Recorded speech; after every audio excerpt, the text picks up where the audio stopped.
Alright, let me record these documents here. I didn't make any copy yet, but I should start spreading copies just in case. Knowing my luck with the paperwork. Okay, these are reference letter from Dr. Wong to the psychiatrist. And lucky enough, I found the ENT too. Here's the ENT copy. You know, I have a bunch of Dr. Wong and the psychiatrist, Dr. Campino, letter of reference everywhere, but the ENT, luckily I found one left. There was not the rest of the other copies, because like I say, I spread copies everywhere. Couldn't find them, but luckily I found this one, and also the same thing with the Bourbon Foot Care, Dr. Park. So these are the letter of references.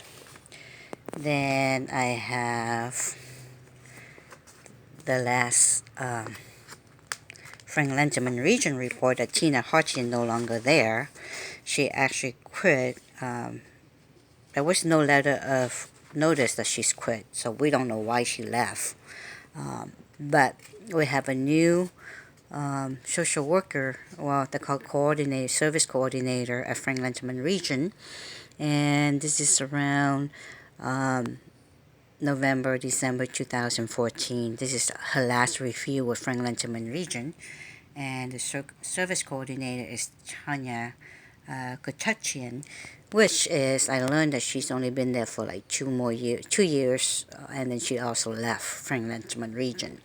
But this is her very last report with Frank Lenterman region. So I found this, and I'm just gonna recording it. But of course, I need to make copies before it got what. So as we can see here, it's very black and white.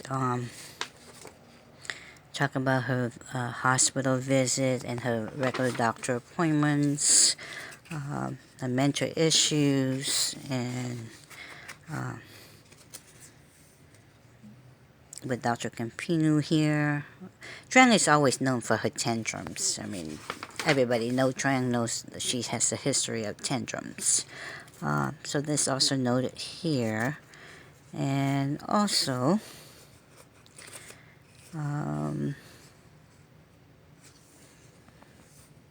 talk about her safety and safety skill and consumer rights.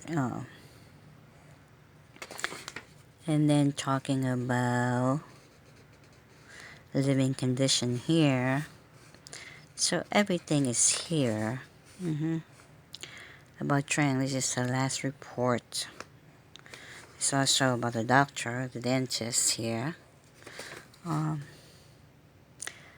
me see here. Basically, yeah, this is August 24, 2015. This is the report for December 31st, no, for 2014.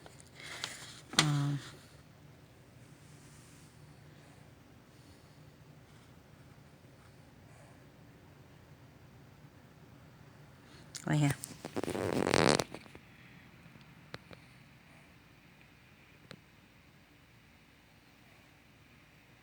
So as you can see, it's proof. The other one is also false. Okay, now this here is the letter written to Medi-Cal. This is her social worker at Medi-Cal, Ms.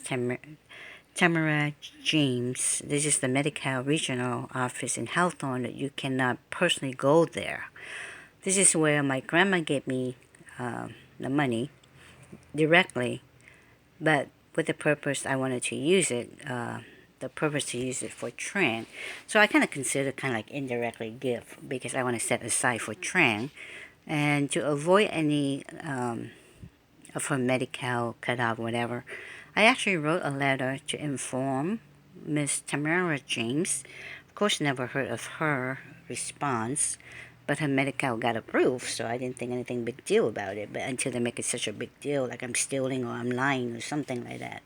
So, you know what bothers me? The people who accuse me of doing wrong, They went through my boxes after boxes after boxes, year after year, and they have all these criminals coming in, stole the documents, modify it, um, and their purpose is to destroy and end me like I'm a criminal or something. They read this letter, they know what's going on, but you know what? They ignore it and they continue to harass me, and that's what pissed me off. And I really don't want to, how would I say, advertise or even put these on um, the internet, because this is our privacy. But at what point do you have to prove yourself to strangers? And I refuse to do that.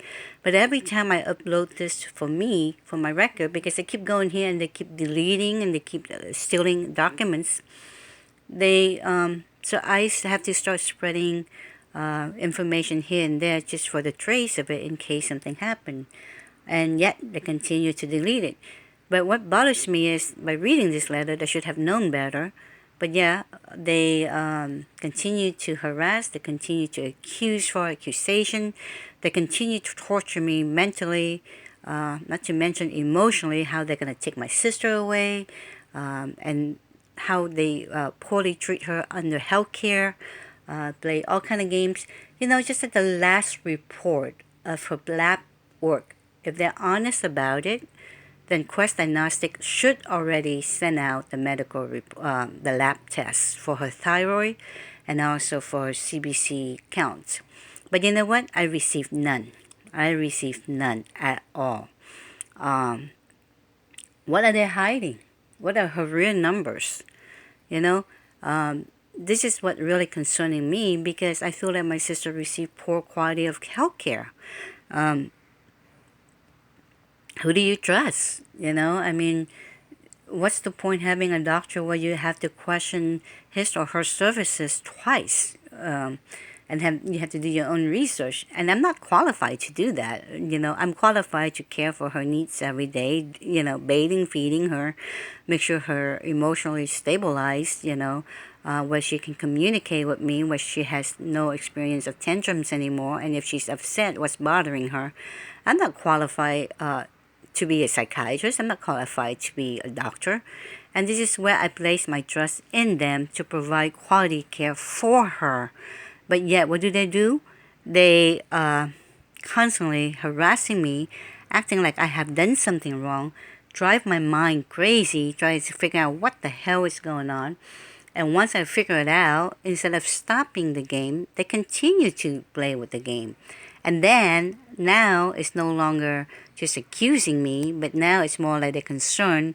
Which side am I going to be in politics? Am I going to support the Democrat, or am I going to support the Republicans? If I support either side, I'm going to get hit with either side. I mean, what the heck? This is where it really pissed me off. I want the best for her. Obviously, we're not going to have the same life anymore, because everything about us is out there, and whoever had chose me to be a target this way is very cruel. Put our life upside down. Not to mention they treat us like a piece of crap. It's just like, we feed you little, but you better behave.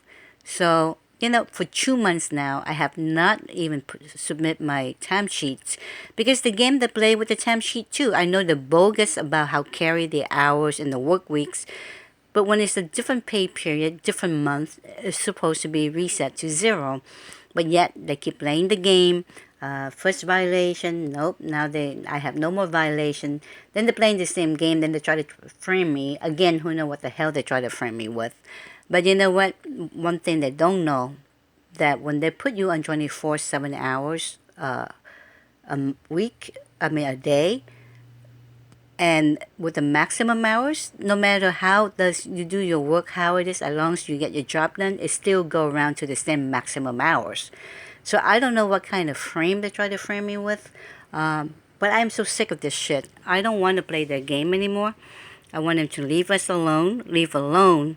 I like the people that are involved in this to be prosecuted as a hate crime, and also to be prosecuted as fraud. I mean, how they modify the documents to make ones look guilty, just to serve their needs. I mean, tell me that these people heartless, just like they even advertise themselves. Aquarius is heartless, and I don't know. Apparently, this Aquarius here, the way they advertise, is a female. Um, and she constantly so proud of herself and call herself heartless this, heartless that. Well, that's nice and dandy, but you know what? At the end of the day, there is the law, you know? And then she says she stick by whatever she has. Well, you know what? Whatever you had is false manufactured evidence because it's proven how you have people organized against stalking me, switching. Oh, by the way, talking about switching, modify, when they heard about how they changed one of our accounts, her account, matter of fact, saving account, the title, guess what? Now they changed it back, they add under my name, they add next to it that rep payee. I mean, these people are covering up their criminal activities, even for the bank. But you know what? Worst comes to worst, I will call Erica out from Bank America. She was the witness when I brought those in and filed a complaint. And so does that guy Eric. So here's the thing. Don't lie, because no matter how much you try to hide the evidence, there's always a witness. And in this case, with Bank America, when you change the title, Erica was there when I first moved to Irvine. You know, I took both statements and said, hey, this is not the original title on the account. What happened? Who changed it? You know, so they have the guy name, I think his name is Eric, and also Erica worked on that case. Okay, so they changed it back. Then we have a whole bunch of people, and again with Bank America in Fountain Valley, where I came in and paid my credit card. What did they do? They actually withdraw the credit card payment from my sister account, acting like I'm using her money to pay for my credit card. You know, and it's so bogus. I have to waste my time and effort to go say, hey, this is the receipt to show that it was paid from my account. What's going on? And I swear, every time they got caught something severe like that, they actually call it a system error. It's an error. And I even brought that matter to the police station. I say, you know, something is going on. These transactions were modified, were falsified. All the police can tell me, can you go change your bank account? You know, so obviously the police are involved and they know what's going on, but they're not helping me at all. Now, obviously, there also, no doubt, there's some type of identity theft with my name, the way it's spelled correctly and incorrectly. This is a letter is for the criminal background check. At one point, in-home support services require everybody go through the criminal background check. Well, look at this letter. First of all, my name here is totally misspelled, and normally my name is there's a space in between. Okay, and I actually even submit. Oh, it's gone now. Okay, there was an application, original application with this that I submit with my name with a space. And they don't even know my name is Mr. or Miss, okay? I even submit a, wow, it's gone, Katie, look. Where's your original application that you shown that your name was correctly when you submit the application, and now that part is gone. Interesting. Very interesting. Okay. So as you can see here, again, now I have to go search for my original documents unless it's got stolen again. But this is why I spread out my, I haven't made the copy of this set yet. Damn, Katie. You were going to make it and you keep delaying it. Let's see if I could find it. But if not, it's okay because I actually did have one place. But you know what? They may have already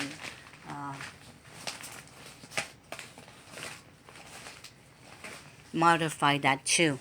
Okay, see, there was an original application attached to this with my name spelled correctly. So as you can see, this is also modified. I mean, what kind of background check? I don't even know if I'm a male or female, not to mention beside the incorrect spelling of my names.